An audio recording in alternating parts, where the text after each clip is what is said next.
अस्सलाम वालेकुम स्टूडेंट्स, उम्मीद है आप सब खैरियत से होंगे। हम एक्सरसाइज 1.1 कर रहे हैं जिसका क्वेश्चन नंबर 1, 2, 3 और 4 हम ऑलरेडी कर चुके हैं। ठीक है, क्वेश्चन नंबर 3 और 4 हमने लास्ट वीडियो में डिस्कस किया था जिसका लिंक मैं डिस्क्रिप्शन में दे दूंगी। अगर किसी बच्चे ने नहीं देखी तो वो लाजमी देखें। अब आगे बच्चे क्वेश्चन नंबर 5 करेंगे। यहाँ पे भी हमारे पास प्रॉपर्टीज़ का जिक्र है।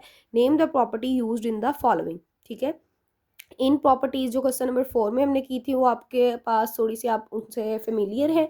ठीक है, जो क्वेश्चन नंबर 5 में करेंगे वो थोड़ी सी न्यू है हमारे पास। ठीक है, क्वेश्चन नंबर 1 है -3 is less than -1 that implies 0 less than 2। ठीक है, तो यहाँ पे हमारे पास ये क्वेश्चन जो है वो फर्दर इसमें हमारे पास काफ़ी प्रॉपर्टीज़ हैं। ऑर्डर प्रॉपर्टीज़ भी हैं और इक्वालिटी प्रॉपर्टीज़ भी हैं जिसमें हमारे पास trichotomy, transitive, additive, multiplicative properties वगैरह हैं। ठीक है, हम क्वेश्चन से इनको रिलेट करके बच्चे सॉल्व करेंगे। -3 less than -1 that implies 0 less than 2। अब यहाँ पे देखें, इस साइड पे उसने 0 आपको दिया है और यहाँ पे आपके पास -1 है। तो ये किस तरह हमारे पास -3 में ऐसा कौन सा नंबर हम ऐड करेंगे आपके पास 0 बने, दैट इज़ 3। ठीक है, उसका रेसिप्रोकल ऐड करेंगे तो आपके पास 0 देगा ना, वो आइडेंटिटी देगा। तो अगर मैं -3 में +3 करूँ, ठीक है, तो जो चीज़ बच्चे हम लेफ्ट साइड पे जो काम करते हैं वो हमें राइट साइड पे भी करना पड़ेगा। अगर इधर मैं +3 कर रही हूँ तो लाजमी तौर पे दूसरी तरफ भी आप +3 करेंगे। ठीक है, तो 3 में से 3 माइनस होगा तो ये 0 आ गया और माइनस प्लस माइनस होता है हमारे पास, 3 में से 1 गया तो 2, तो ये आपके पास आ गया, दैट इज़ एडिटिव प्रॉपर्टी। जो यहाँ पे आप देखें, ये हमारे पास एडिटिव प्रॉपर्टी है जो इम्प्लाई क्या कर रही है कि ए बी सी कोई भी रियल नंबर्स में से बिलोंग कर रहे हैं। ए ग्रेटर देन बी है। अगर आप इधर कोई नंबर सी यानी कि 3 ऐड कर रहे हो, 5 ऐड कर रहे हो, 9 ऐड कर रहे हो तो यहाँ पे भी सेम नंबर ऐड करना पड़ेगा। ठीक है, और अगर ए लेस देन बी है उसके लिए भी बच्चे सेम हमारे पास यही जो है वो इम्प्लाइज होगा। वही चीज़ हम यहाँ पे भी इम्प्लीमेंट करेंगे। नेक्स्ट क्वेश्चन नंबर 2 है हमारे पास, if A less than B then 1/a is greater than 1/b। अब यहाँ पे देखें, ये वाली प्रॉपर्टी जो है वो हमें कह रही है a आपके पास लेस देन है b से, और यहाँ पे हम कह रहे हैं 1/a is greater then a/b।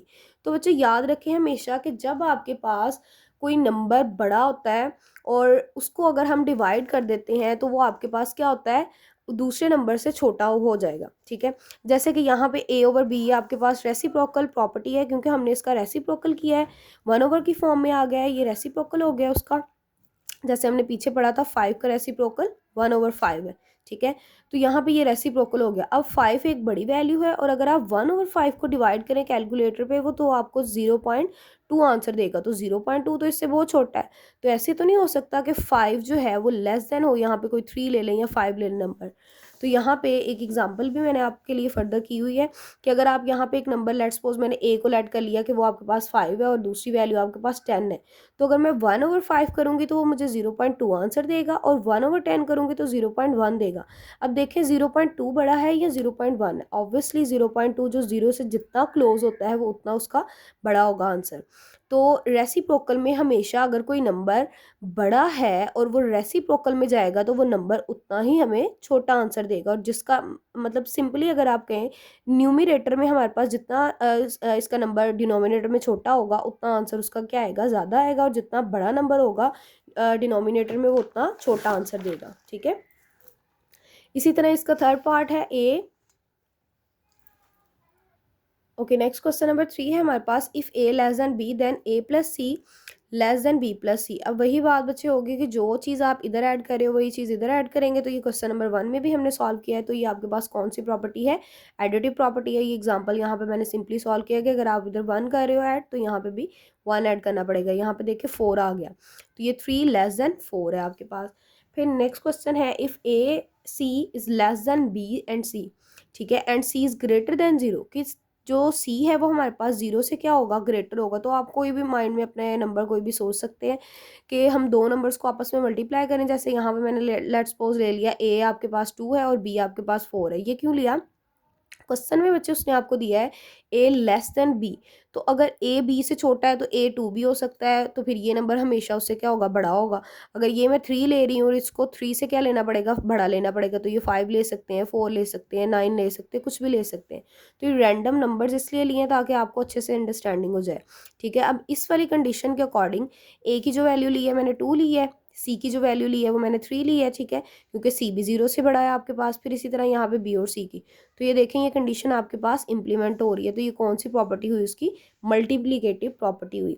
आप उन प्रॉपर्टीज़ को एक बार ज़रूर देखिएगा, उन प्रॉपर्टीज से आप इसको रिलेट करके देखें तो आपको अच्छे से अंडरस्टैंडिंग होगी। उसके बाद बच्चे हमारे पास इसका 5 वाला क्वेश्चन है, if A C is less than B C and C is less than 0। Same वही चीज़ है, बस यहाँ पे सी आपके पास लेस देन 0 है और यहाँ पे सी ग्रेटर देन 0 है। तो ये भी कौन सी प्रॉपर्टी हुई, मल्टीप्लीकेटिव प्रॉपर्टी हुई। उसके बाद क्वेश्चन नंबर 6 है, इसका लास्ट पार्ट है, either A is greater than B और A is equal to B और ए लेस देन बी, ठीक है। ये तीनों तरह की बच्चे अगर कैटेगरीज हो तो वो हमारे पास ट्राइकोटोमी प्रॉपर्टी कहलाती है। आज की हमारी वीडियो स्टूडेंट्स यहीं तक थी। अगर आपको वीडियो पसंद आई हो तो हमारी वीडियो को लाइक ज़रूर करें, चैनल को सब्सक्राइब करें। तब तक के लिए अल्लाह हाफ़िज़।